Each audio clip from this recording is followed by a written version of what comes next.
The last time I saw my father alive, he was teaching me how to read a property deed. His hands, weathered from 30 years of construction work before he made it big in real estate, traced the legal boundaries on the paper like he was drawing a map to buried treasure. "Hannah," he said, his voice already weak from the cancer we didn't know would take him 3 days later. "Land is the only thing they can't take from you. Remember that." I wish I'd paid better attention. My name is Hannah, and this is the story of how my family tried to erase me, and how I made sure they'd never forget. The funeral was a circus. Dad would have hated it. He was a simple man who built an empire from nothing, and there they all were, uncles, cousins, distant relatives I barely recognised, circling like vultures in their expensive black suits. The same people who'd ignored his calls when he was struggling, who'd laughed behind his back when he mortgaged everything to buy his first apartment building. Mum sat in the front row clutching tissues and looking lost. She'd been fragile since her breakdown 5 years earlier, and Dad's death had shattered what little stability she'd rebuilt. I should have seen it coming, should have protected her. But I was 27 and stupid enough to believe that grief was sacred, that family meant something. The reading of the will happened 3 days later in Dad's old office, the one that still smelled like his cologne and coffee. I remember thinking how wrong it felt to be there without him, dividing up pieces of his life like we were at a garage sale. Uncle Adam sat at the head of the conference table like he owned the place. At 68, he still carried himself like the military officer he'd been decades ago, straight-backed, commanding, used to being obeyed. His son Ricardo lounged beside him, scrolling through his phone with the kind of bored arrogance that made my skin crawl. "Well," the lawyer began, clearing his throat, "Christopher's will is quite straightforward. The bulk of the estate, the real estate portfolio, business interests and primary residence, goes to his daughter Hannah, with provisions for Meredith's care and comfort." I felt a surge of relief mixed with overwhelming responsibility. Dad had trusted me with everything he'd built. I wouldn't let him down. That relief lasted exactly 47 seconds. "However," Adam's voice cut through the room like a blade, "we need to discuss what's best for this family, for Meredith." He turned to my mother with practiced concern. "Meredith, honey, you're not equipped to handle this kind of responsibility right now. And Hannah," his eyes found mine, cold and calculating. "Well, she's got her medical school to think about. This is too much for a young girl." "I'm not a girl," I said, my voice steady despite the ice forming in my stomach. "I'm 27 years old, and Dad left this to me for a reason." Ricardo snorted. "Come on, Hannah, you think you can run a multi-million-dollar real estate business. You've never even balanced a checkbook." "That's not true, and you know it. I've been working with Dad since I was 16. I know every property, every tenant, every—" "Knowing and managing are different things," Adam interrupted smoothly. He leaned forward, his voice taking on that patronising tone I remembered from childhood. "What happens when you're in residency, working 100-hour weeks? What happens to your mother then?" Mom looked between us, her hands shaking. The medication she'd been on since her breakdown made her foggy, uncertain, perfect for manipulation. I don't know," she whispered. "It's all so complicated. Christopher always handled everything." "Exactly," Adam said, reaching over to pat her hand. "Which is why I'm proposing we set up a family trust. I'll manage the properties, make sure you're taken care of, and Hannah can focus on becoming a doctor like she always wanted. Everyone wins." The room felt like it was tilting. "Mom, no. Dad specifically wanted—" "Hannah," Adam's voice turned sharp. "Your father was a good man, but he wasn't thinking clearly at the end. The medication, the pain, it clouds judgment. What matters now is what's best for this family. And you think stealing my inheritance is what's best." The word stealing hung in the air like a challenge. Adam's face hardened. "Spoiled girls don't run legacies, Hannah. They destroy them." Mum signed the papers that afternoon. I watched her do it, my heart breaking with each stroke of the pen. She kept apologising, saying it was temporary, that it was for the best, that Dad would understand. But I saw the look in Adam's eyes, the satisfaction, the victory. I packed my bags that night, didn't tell anyone where I was going, mostly because I didn't know myself. I just knew I couldn't stay in that house, watching them divide up Dad's life while pretending they were doing me a favour. Before I left, I sat in Dad's office one last time. His chequebook was still on the desk, the one from his personal account that they hadn't touched yet. There was enough left for a fresh start, maybe even a small investment if I was careful. I wrote myself a cheque for the remaining balance, my hands shaking as I signed my name. Then I whispered a promise to the empty room, to the ghost of the man who'd believed in me when no one else would. I'll be back. You won't see me, but I'll be watching. The customs officer in Singapore barely glanced at my passport before stamping it. Just another American with a one-way ticket and 2 suitcases, probably running from something. He wasn't wrong. I'd chosen Singapore because Dad had always talked about it, how they'd built a modern city from nothing, how they understood that real estate was power. Smart money goes where smart people build, he used to say. The first month was brutal. I lived in a hostel that smelled like disinfectant and desperation, sharing a room with backpackers who thought I was having some kind of quarter-life crisis. They weren't entirely wrong either. My medical school acceptance letter arrived forwarded from home. Johns Hopkins, full scholarship. Everything I'd worked for since I was 18. I threw it in the trash. The job search was humbling. Turns out a pre-med degree doesn't impress anyone in international real estate. I got rejected from 12 firms before Lawrence Underwood's office even agreed to see me. "You have no experience," his assistant, a sharp-eyed woman named Patricia, said during what I thought was an interview. "No connections, no local knowledge. Why should we waste Mr. Underwood's time?" "Because I'm hungry," I said, "and I learn fast." She studied me for a long moment. "Wait here." Lawrence Underwood was nothing like I'd expected. Mid-40s, soft-spoken, with the kind of quiet confidence that came from real success, not inherited wealth. His office overlooked Marina Bay, all glass and steel and possibility. "Patricia says you're hungry," he said without preamble. "Hungry for what?" "Knowledge, experience, the chance to prove myself. And what are you running from?" The question caught me off guard. What makes you think I'm running? 27-year-old American woman shows up in Singapore with no job prospects, burns her medical school acceptance, and wants to start over in real estate. Either you're running from something or you're completely insane. I almost smiled. Maybe both. He hired me as a research assistant, minimum wage, no benefits, but access to everything. Property records, market analyses, client portfolios. I absorbed it all like a sponge. The work was tedious at first, compiling reports, fact-checking documents, making endless copies. But I watched, I listened. I learned how money really moved in the real estate world. "Hannah," Lawrence called one afternoon about 6 months in, "come, look at this." He had a map spread across his desk, covered in red pins.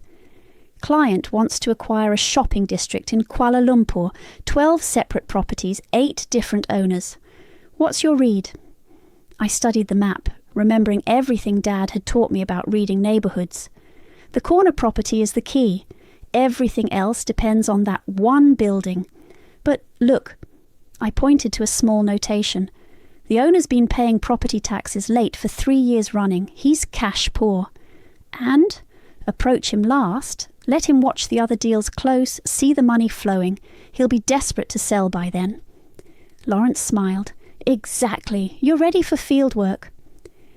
The next 2 years blurred together.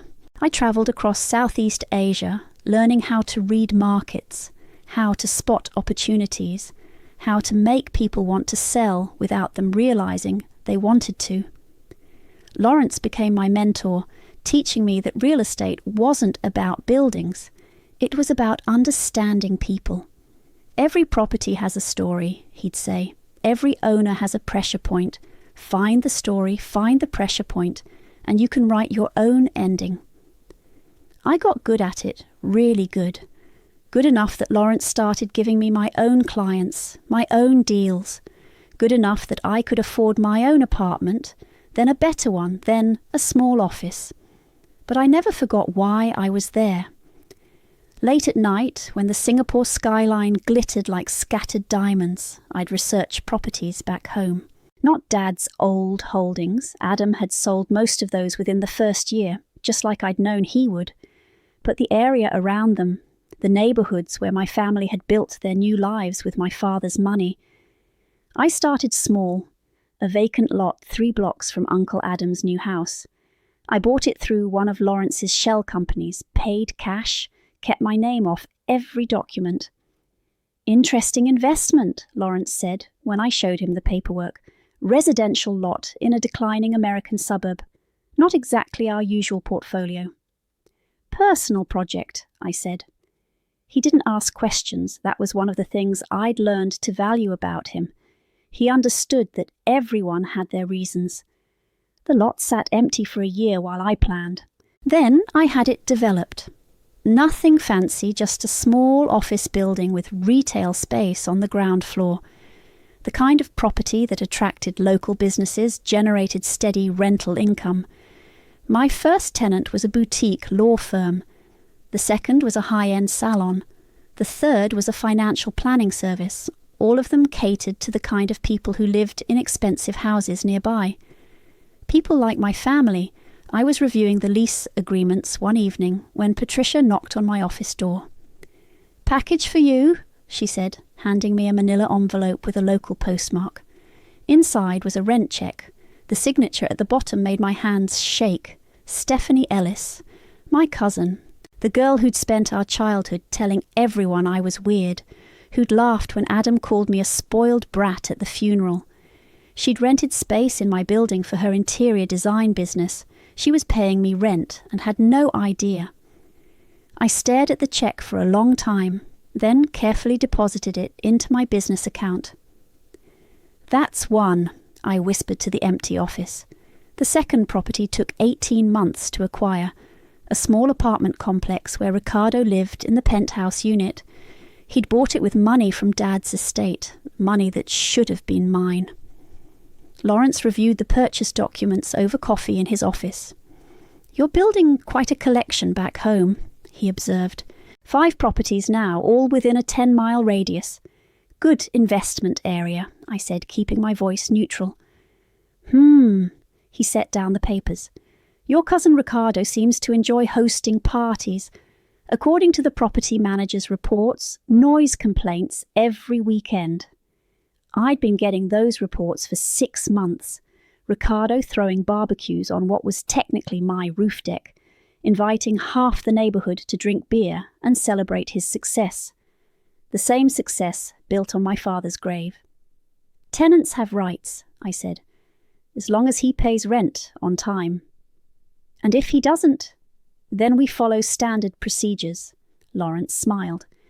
"You've gotten very good at this, Hannah, very cold." He wasn't wrong. The woman who'd cried over Dad's checkbook 4 years ago felt like a stranger now. I'd learned to compartmentalize, to separate emotion from strategy. It was the only way to survive what I was planning. My phone buzzed with a text from Shiloh, my best friend from college and the only person back home who knew where I was. "Ricardo's having another party, posted about it on Instagram. Want me to send screenshots?" "Yes, and get me the guest list if you can."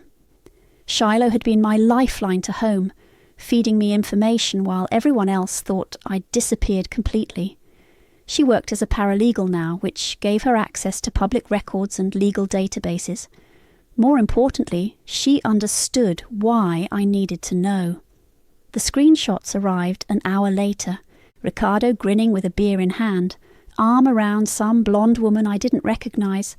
The caption read, "Living the dream in my penthouse. Thanks, Uncle Christopher, for making this possible. Ha, blessed family legacy."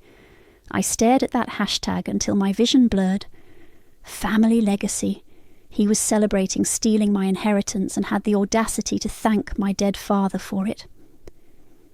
"Patricia," I called to Lawrence's assistant, "can you get me the contact information for Ricardo's property manager?" The call took place the next morning, Singapore time. The property manager, a harried-sounding woman named Janet, picked up on the third ring. "Sunset Gardens Management, this is Janet." "Hi, Janet, this is Patricia, calling on behalf of the property owner. We've been reviewing the noise complaint reports." "Oh, thank goodness, I've been trying to reach someone about Unit 4A for months. The tenant throws parties every weekend, and the other residents are threatening to move out."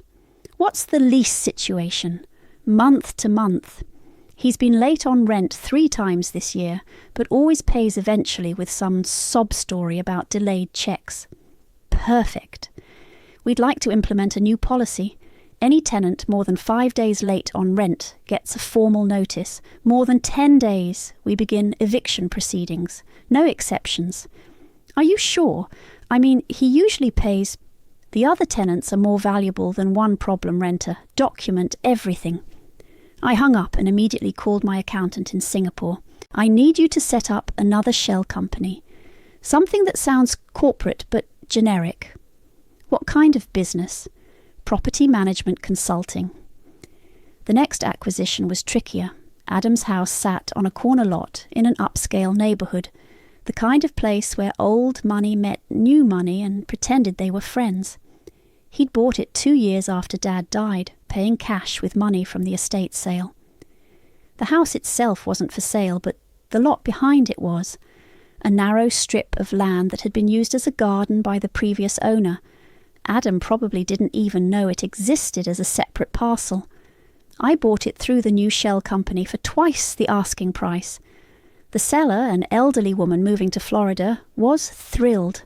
"Cash offer, no inspection, close in 2 weeks, her realtor told mine.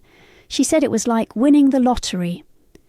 The lot gave me something valuable, leverage. Adam's property had an easement that crossed my land for utility access, an easement that could be revoked under certain circumstances, but I wasn't ready to play that card yet. The fourth property was Stephanie's office building, the one I already owned, but she didn't know it. I had Lawrence's team conduct a routine inspection and discovered several code violations. Nothing dangerous, just expensive to fix. The owner wants to renovate, I told the property manager. All current leases will need to be renegotiated to account for the improvements. Stephanie's rent tripled. She called the management company, screaming. "This is insane!" Her voice carried through the phone when the manager put her on speaker during our conference call. "I've been a perfect tenant for 3 years. The market has changed, Miss Ellis. These are the new rates. I can't afford this. I'll have to move my business." "That's your choice. We have a waiting list of potential tenants." She paid. Of course she did. Her client base was built around that location, and starting over somewhere else would cost more than the rent increase. Property number 5 was a small commercial building where Adam had moved his consulting business after selling Dad's old office. I bought the building 6 months ago and had been letting him operate under his existing lease. Until now. "Mr. Weaver," the new property manager called him, "we need to discuss your lease renewal. What about it? I've got 2 years left." "Actually, there's a clause allowing termination with 60 days' notice if the property is sold. The new owner is exercising that option." "Sold? To who?" "I'm not at liberty to say, but they're planning extensive renovations. You'll need to vacate by the end of next month." I listened to the recording of that call 3 times. The confusion in Adam's voice, the growing panic as he realized his business was being uprooted. That evening I sat on my apartment balcony overlooking Marina Bay, watching the lights reflect off the water. My phone showed 5 different property management apps, each one representing a piece of my family's life that I now controlled. Shiloh texted me a photo from Ricardo's latest Instagram post. He was standing in front of his apartment building with a "for rent" sign, looking stressed. "Looks like your boy is having money troubles," she wrote. I smiled and typed back, "Good, it's about to get worse." But then another message came through, this one making my stomach drop. "Hannah, I drove by your old house today. Your mum was on the porch. She looked really thin. I don't think she's doing well." I stared at that message for a long time, watching the cursor blink. I called Shiloh at 3 a.m, Singapore time. She answered on the second ring, which meant she'd been expecting it. "How bad?" I asked without preamble. "Bad. She's maybe 90 pounds, Hannah, wearing clothes that are 3 sizes too big, and she was just sitting there staring at nothing." "Is Adam taking care of her like he promised?" Shiloh's laugh was bitter. "Adam moved her to a studio apartment above that Chinese restaurant on 5th Street. You know, the one with the flickering neon sign. He visits maybe once a month." The Chinese restaurant. I remembered it from high school. A dive with greasy windows and health code violations. The apartments above it were where college kids lived when they couldn't afford anywhere else. "What about her medication, her doctor visits?" "I don't know, but Hannah, she asked about you." My chest tightened. "What did she say?" "She wanted to know if I'd heard from you, if you were okay. She started crying and said she was sorry, that she didn't understand what she was signing." I closed my eyes, seeing Mum as she used to be, before the breakdown, before Dad got sick, when she'd make pancakes on Sunday mornings and help me with algebra homework. "I need you to do something for me," I said. "Anything. There's a nice apartment complex on Maple Street, Riverside Gardens. I want you to call them tomorrow and ask about their 1-bedroom units. Hannah, those places are expensive, like $2,000 a month expensive." "I know. Tell them you're calling for a client who needs immediate occupancy, someone who values privacy and pays in advance." "Okay, but how is your mum going to afford it? She's not paying for it." "I am." The next morning I had Lawrence set up another shell company. This one was trickier. It needed to look like a legitimate charitable organisation that helped families in transition. "You're getting creative," Lawrence observed as he reviewed the paperwork. "Riverside Foundation for Family Assistance. Very official sounding." "It needs to be believable.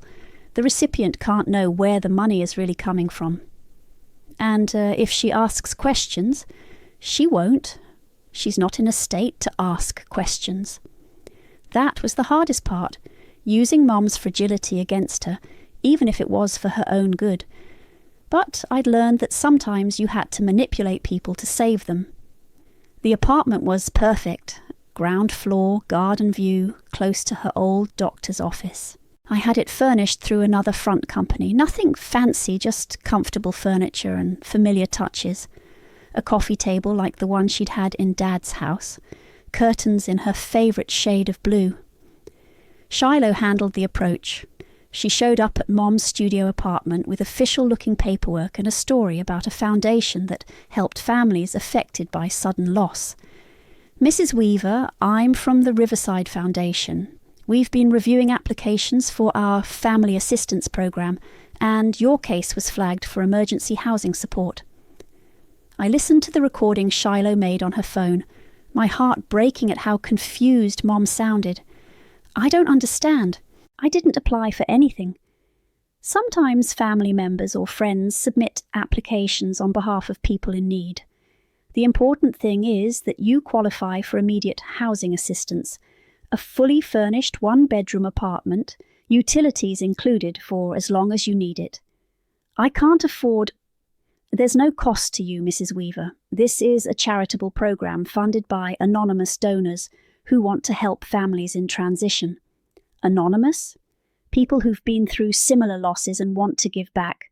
They prefer not to be identified. There was a long pause on the recording. Then Mom's voice, so small and broken. "Would it be okay if I brought my photo albums?" "Of course, whatever you need to feel at home." Shiloh helped her move the next day. It took 2 trips in Shiloh's Honda. Everything Mom owned fit in the back seat and trunk. When I saw the photos Shiloh sent, I had to step away from my computer. Mum standing in the doorway of her new apartment, holding a box of Dad's books. She was smiling for the first time in the pictures I'd seen, but she looked so fragile, like a bird with broken wings trying to remember how to fly. She keeps asking who's really paying for this, Shiloh texted me later. I told her some donors prefer to stay anonymous because they don't want recognition. She said that reminded her of something your dad used to say. What? That the best kind of help comes from people who don't need credit for it. That night, I couldn't sleep. I kept thinking about Mom in her new apartment, probably lying awake, wondering if it was real, if someone would come take it away from her, like everything else had been taken. My phone rang at 2 a.m. Lawrence's number. "We have a problem," he said without preamble. "Your cousin Ricardo missed his rent payment. 3rd time this year." "How late?" 12 days. The property manager sent the eviction notice this morning. I should have felt satisfied. This was exactly what I'd planned. But all I could think about was Mom, asking Shiloh if she'd heard from me. "Hannah, you still there?" "Yeah, proceed with the eviction." "You sure? Once we start the process." "I'm sure," but I wasn't. For the first time since I'd started this whole thing, I wasn't sure about anything. The next morning brought news that changed everything. Shiloh called while I was having coffee and reviewing property reports. "Adam's calling a family meeting," she said, "tonight at your old house." "How do you know?" "Stephanie posted about it on Facebook. She's freaking out about her rent increase. Ricardo's about to lose his apartment, and apparently Adam's business lease got terminated. They think someone's targeting them." My coffee went cold in my hands. They have no idea who. None, but Adam's convinced it's not a coincidence. He's telling everyone they need to stick together, figure out who's coming after the family. I stared out my office window at the Singapore skyline, thinking about Mom in her new apartment, probably watching old movies and wondering if her daughter was ever coming home. "Shiloh," I said quietly, "I think it's time." "Time for what?" "Time to come home." The flight from Singapore to Chicago felt endless. 12 years of planning, and now I was going home with nothing but a carry-on bag and a folder full of property deeds. Shiloh picked me up at O'Hare. She looked exactly the same, messy brown hair, kind eyes, the same beat-up Honda she'd driven in college. But when she saw me, her mouth fell open. "Jesus, Hannah, you look different. Terrifying, in a good way. Like CEO terrifying." I'd spent the flight changing clothes in the airplane bathroom, gone were the casual jeans and sneakers I'd worn in Singapore. Now I was wearing a tailored black suit, heels that added 3 inches to my height, and the kind of confidence that came from owning half the neighbourhood. "How's Mom?" I asked as we pulled out of the airport. "Better. She's been asking the apartment complex manager about the foundation that's helping her. Wants to write a thank you letter." "What did they tell her?" "That all correspondence goes through lawyers." She seemed to accept that. We drove through neighbourhoods I remembered from childhood, but everything looked smaller somehow, shabbier. The grand houses that had impressed me as a kid now seemed ordinary. "They're all freaking out," Shiloh continued. "Ricardo got served with eviction papers yesterday. Stephanie's talking about closing her business. And Adam..." "What about Adam?" "He hired a private investigator. Thinks someone's orchestrating a hostile takeover of family assets." I almost smiled. "He's not wrong. Hannah, are you sure about this? Once you reveal yourself, there's no going back." "There was no going back the day they stole everything from me." We stopped at a hotel first. Not the fancy downtown places, but a mid-range business hotel where I could blend in. I checked in under my real name for the first time in 12 years. "Will you be staying long, Miss Weaver?" the desk clerk asked. "Just long enough to finish some business." That afternoon I had Lawrence's law firm contact Adam's attorney. The message was simple.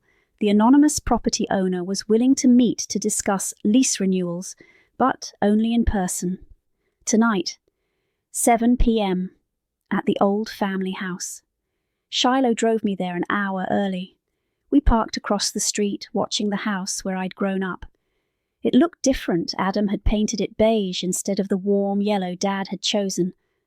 The garden Mom had loved was gone, replaced with generic landscaping. "You don't have to do this alone," Shiloh said. "I can come in with you." "No, this is something I need to do myself." "What if they get violent? Adam's got a temper, and Ricardo—" "I've got security waiting around the corner. One phone call and they'll be here in 30 seconds. At 6:55, cars started arriving. First Ricardo in a beat-up sedan that had seen better days. Then Stephanie in her BMW, though I noticed it was an older model now.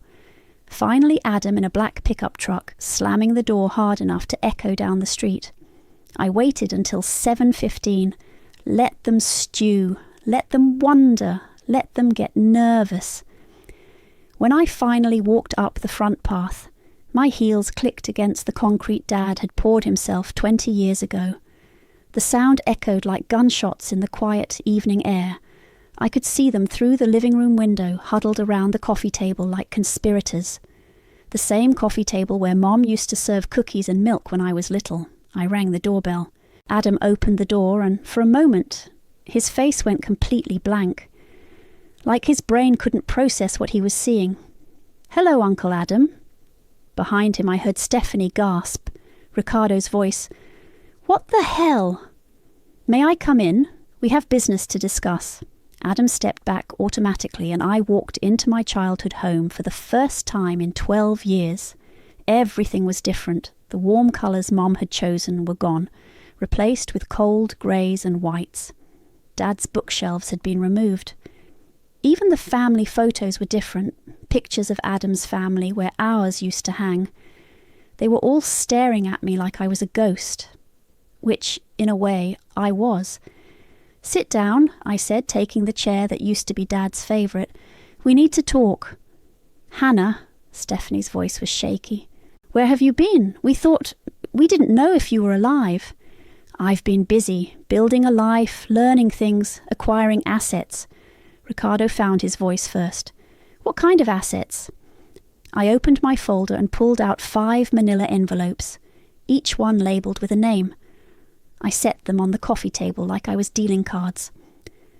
"The kind that include your apartment building, Ricardo, and your office space, Stephanie, and the lot behind your house, Adam." The silence was deafening. "That's impossible," Adam said, but his voice lacked conviction. "Is it? Let me ask you something, Uncle Adam. Do you remember what you said to me at Dad's funeral about spoiled girls not running legacies?" His face went pale, because I remember every word. I've had 12 years to remember. I picked up Ricardo's envelope and held it out to him. "Your eviction notice was just the beginning. Inside this envelope, you'll find new lease terms for your apartment. The rent is now $5,000 a month, due in advance."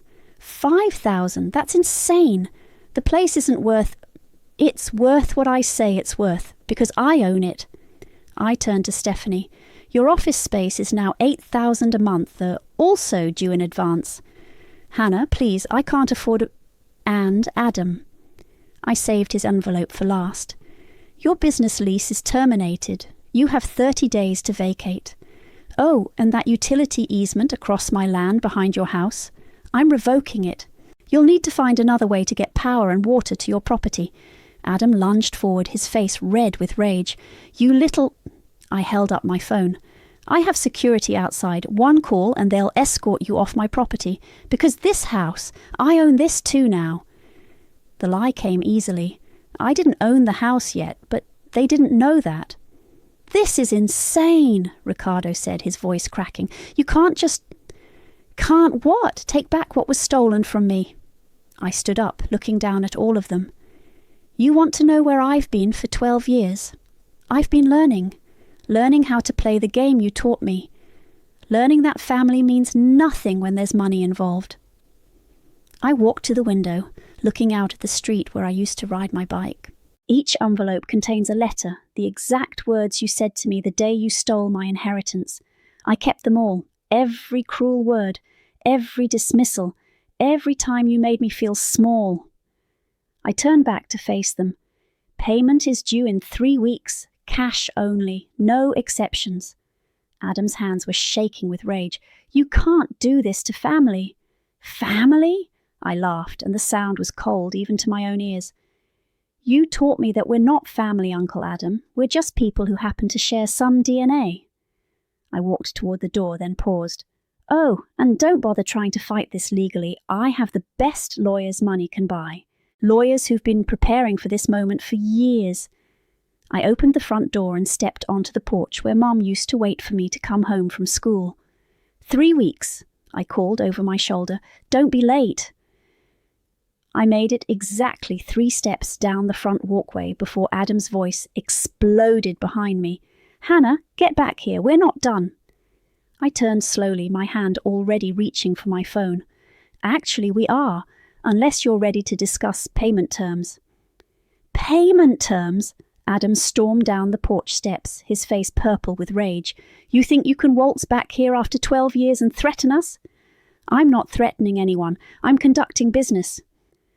Ricardo appeared in the doorway, still clutching his envelope. This is crazy, Hannah. We're family. Family? I let the word hang in the air. Is that what you called it when you convinced my grieving mother to sign away my inheritance? We were protecting her. Stephanie had joined them on the porch, mascara already streaking down her cheeks. You were just a kid. You didn't understand. I was 27 years old with a medical degree and a full understanding of Dad's business. But you're right about one thing. I didn't understand how cruel family could be. Adam stepped closer, his fists clenched. Your father would be ashamed of what you've become. The words hit like a physical blow, but I kept my voice steady.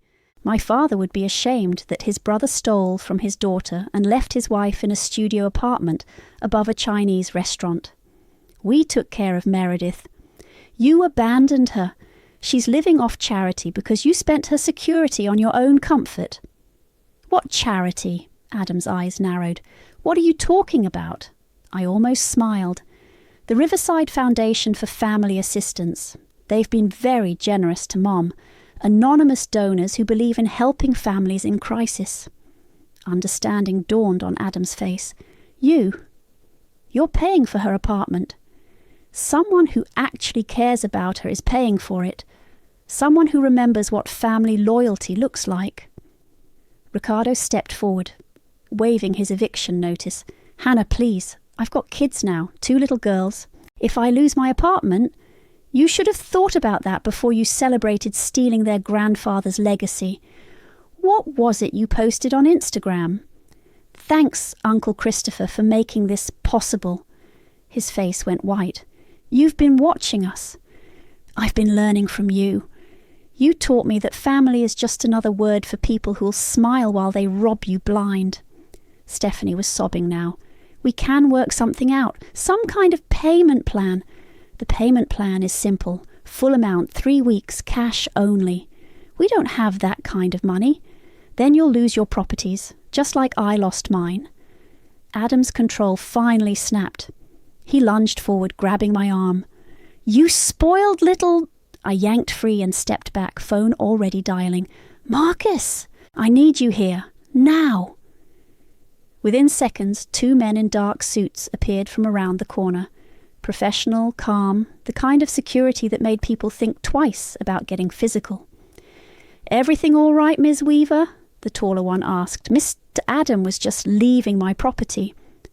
Adam looked between me and the security guards, his face cycling through rage, disbelief, and something that might have been fear. This isn't over, he said. Yes, it is. You just don't realize it yet.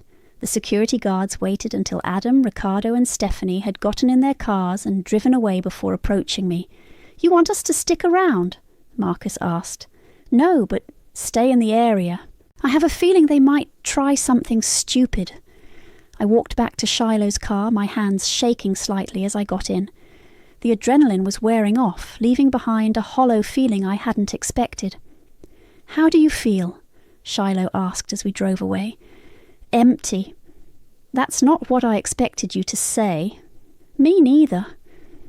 We drove in silence for a few minutes before my phone started buzzing with texts, all from numbers I didn't recognise, but I knew who they were from. "Hannah, please, we can talk about this. SC. This is insane. You're destroying the family. Aaron. Your father would never forgive you for this. A. I showed the messages to Shiloh. Predictable. What's next? Now we wait. They'll try to fight it legally first. When that fails, they'll try to negotiate. When that fails, they'll try to turn Mom against me. And if they succeed..." I stared out the window at the neighbourhood where I'd grown up, where every street corner held memories of a life that felt like it belonged to someone else. They won't. Because Mom's the one person in this family who actually loved Dad more than his money. My phone rang. Lawrence's number. "Hannah, I just got a call from a law firm in Chicago. Someone's trying to challenge the property transfers. Adam works fast. They're claiming fraud, saying the sales were conducted under false pretenses. Can they prove it? Not with the documentation we have, but they're going to try. How do you want to handle it?" I watched a young family walking down the sidewalk, the parents pushing a stroller while their toddler ran ahead. Normal people living normal lives, probably never having to choose between justice and mercy. "Crush them," I said. "Use everything we have." "Hannah, they made their choice 12 years ago, Lawrence. Now they get to live with the consequences." I hung up and immediately called my accountant in Singapore. "I need you to liquidate the emergency fund, all of it." "That's a lot of money, Hannah. Are you sure?" "I'm about to buy a house." Shiloh looked at me sharply. "What house?" I smiled for the first time all day, and it felt like ice cracking. "The one we just left. Adam's been behind on his mortgage payments for 6 months. The bank's getting ready to foreclose. You're going to buy your childhood home? I'm going to buy it and tear it down, build something new, something that doesn't have their fingerprints all over it." My phone buzzed with another text, this one from a number I did recognise, Mum's number. "Hannah, Shiloh told me you're back. Can we talk?" I stared at the message for a long time before typing back, "Soon, Mom. I promise."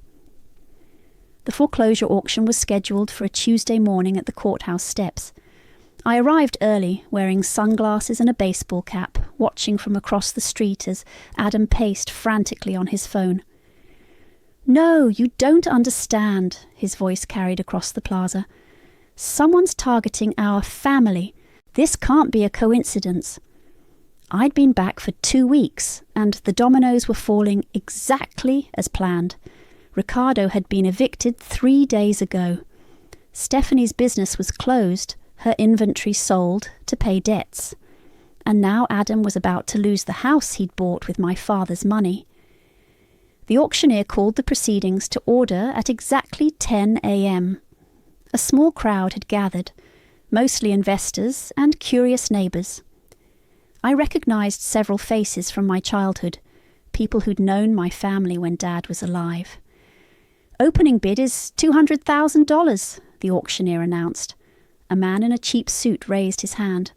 200, 250, called another bidder. I waited. Let them drive the price up. Let Adam watch strangers compete for his home. 300,000, 350. Adam was standing at the edge of the crowd, his face grey with desperation. He kept looking around like he was searching for a miracle. 400,000. The bidding slowed. Most of the investors dropped out. Only 2 serious bidders remained. A developer who probably wanted to tear the house down, and a young couple who looked like they were buying their first home. 450, the developer called. The young couple whispered to each other, then shook their heads. They were out. Going once at 450,000. I stepped forward and raised my hand. 600,000. The crowd turned to look at me. I'd removed my sunglasses and cap. Several people gasped in recognition. "Is that..." someone whispered. "Hannah Weaver," another voice confirmed. "Christopher's daughter."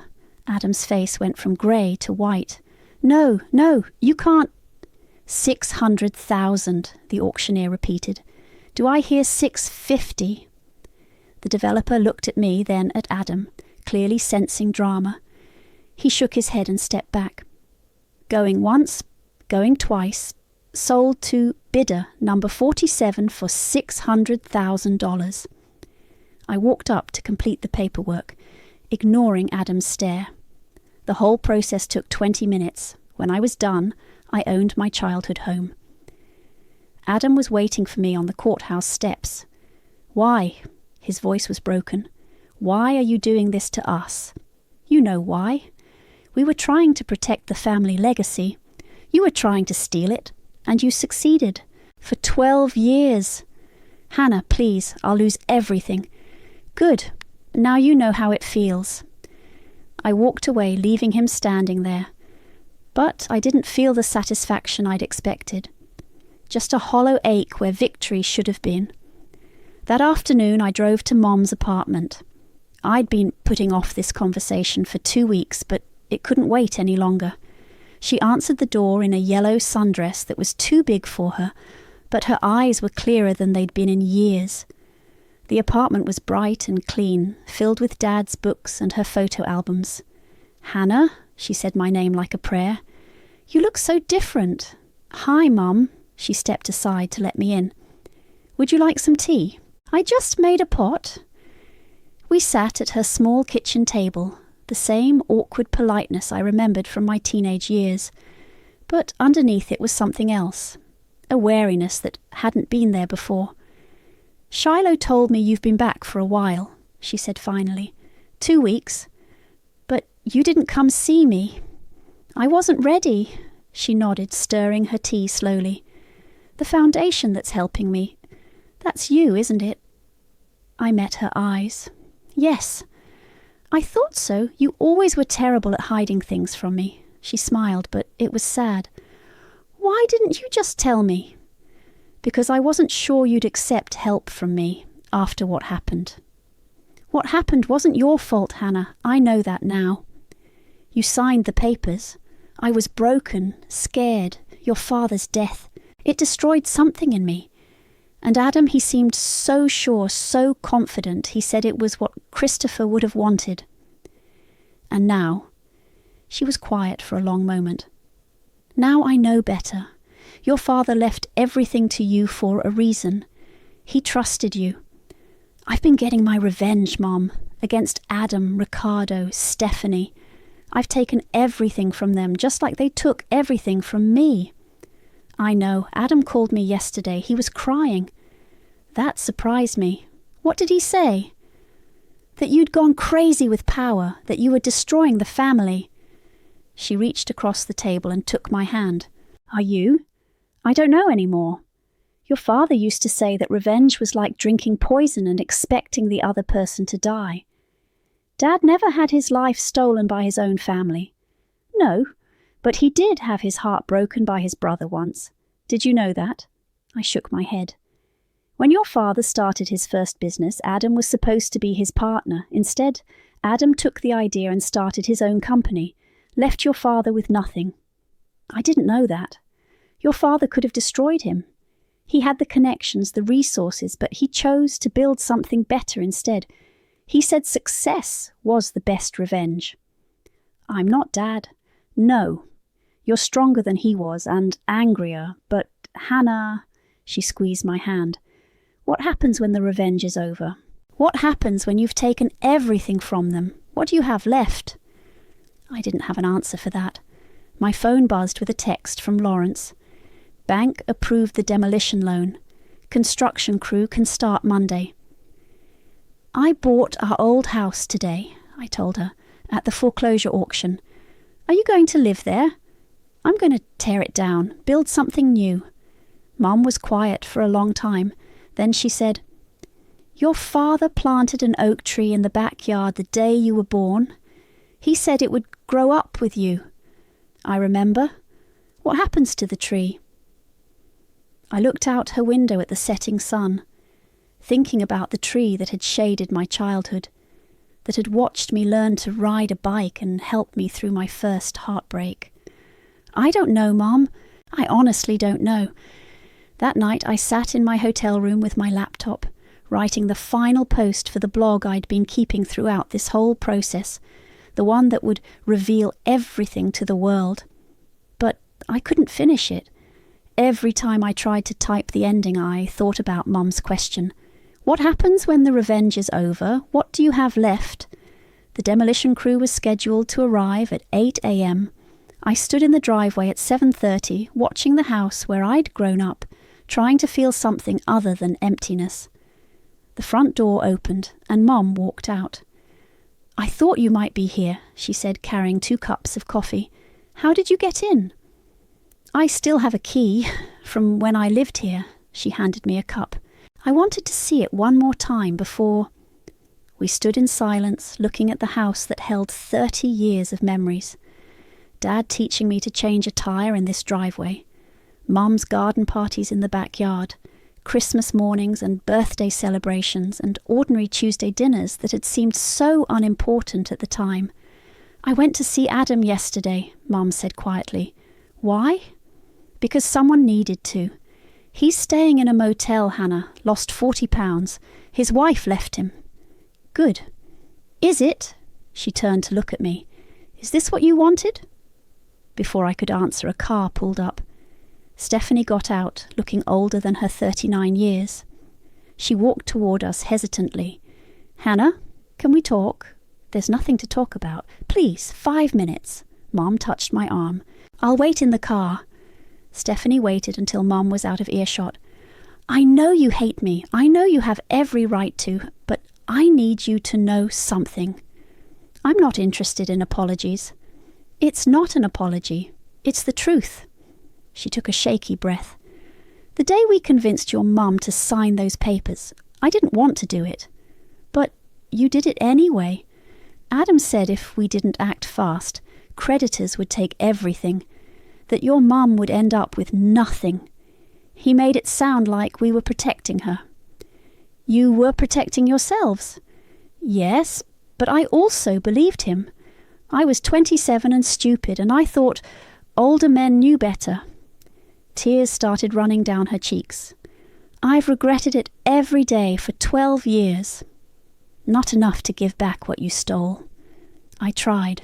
3 years ago, I went to Adam and suggested we set up a trust for you, give you back your share. He said you were probably dead, that it was too late. I stared at her, searching for lies. Why are you telling me this now?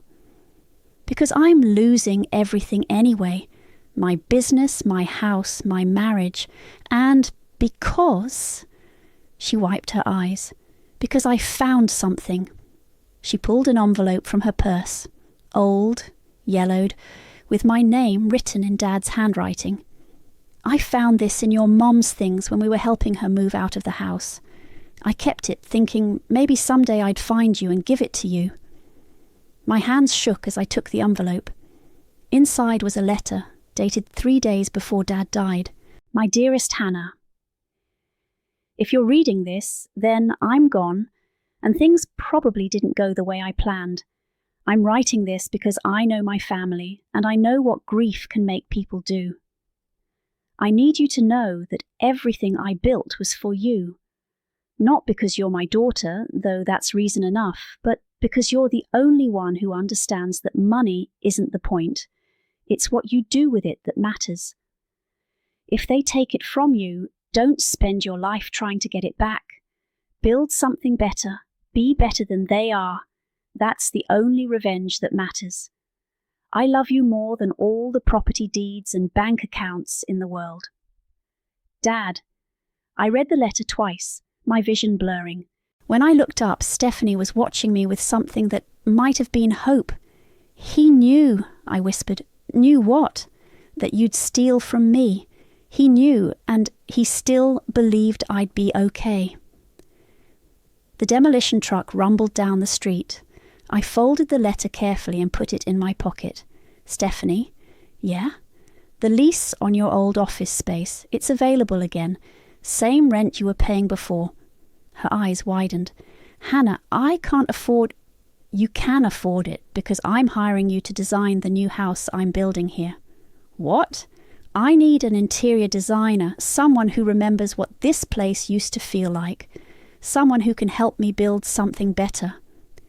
She started crying again, but this time it looked like relief. The demolition crew chief walked over. "Ms. Weaver, we're ready to start." "Wait!" I pulled out my phone and called Lawrence. "Cancel the demolition." "Hannah, what's going on?" "Change of plans. I want to renovate instead of tear down. Keep the bones of the house, but make it bigger, better. And Lawrence, I want you to set up a foundation, a real one this time." "What kind of foundation?" I looked at Mom, who was watching from the car with a smile I hadn't seen in years. "One that helps families stay together instead of tearing them apart." The demolition crew packed up and left. Stephanie and I spent the rest of the morning walking through the house, talking about what could be saved and what needed to change. "What about Adam and Ricardo?" she asked as we stood in Dad's old office. "They made their choices, but the foundation will be there if they ever want to make better ones." That evening I sat in Mom's apartment, helping her sort through photo albums. We found pictures of Dad planting the oak tree in the backyard, pictures of birthday parties and family gatherings when we all still believed family meant something. "Are you going to finish your blog post?" Mom asked. "I already did." I showed her my laptop screen. "That's how I made them remember the daughter they tried to erase. But here's the thing about revenge. It's not about destroying your enemies. It's about building something so much better than what they took that their theft becomes irrelevant. My father left me everything because he believed I could do something meaningful with it. It took me 12 years to understand what he meant. Today, I started a foundation that will help families in crisis, not by taking from some to give to others, but by creating opportunities for everyone to build something better. And yes, I kept receipts. But karma isn't about punishment, it's about choice. Everyone gets to choose who they want to be. I chose to be my father's daughter. Mum squeezed my hand. He would be proud. I hope so. My phone buzzed with a text from an unknown number. "Hannah, this is Ricardo. Stephanie told me about the foundation. I'd like to apply for help. Not for money, for a chance to make things right. If you'll let me." I showed the message to Mom. "What are you going to say?" I typed back. "The application is simple. Tell me one thing you've learned from losing everything." His response came quickly. "That family isn't about blood. It's about choice. And I chose wrong." Foundation meeting is Tuesday at 10 a.m. Don't be late. I put my phone away and looked at the photo album in Mom's lap. A picture of Dad and me at my high school graduation, both of us grinning at the camera. "You know what the best part is?" I said. "What?" "I finally understand what Dad meant about land being the only thing they can't take from you. He wasn't talking about property deeds." "What was he talking about?" I pointed to the photo. "The ground you stand on, the foundation you build your life on. That's the only thing that really belongs to you." Mum smiled and turned the page to a new photo. Dad building a treehouse in the oak tree, me handing him nails from below. "Want to go see the tree tomorrow?" she asked. "Yeah, I think it's time to come home."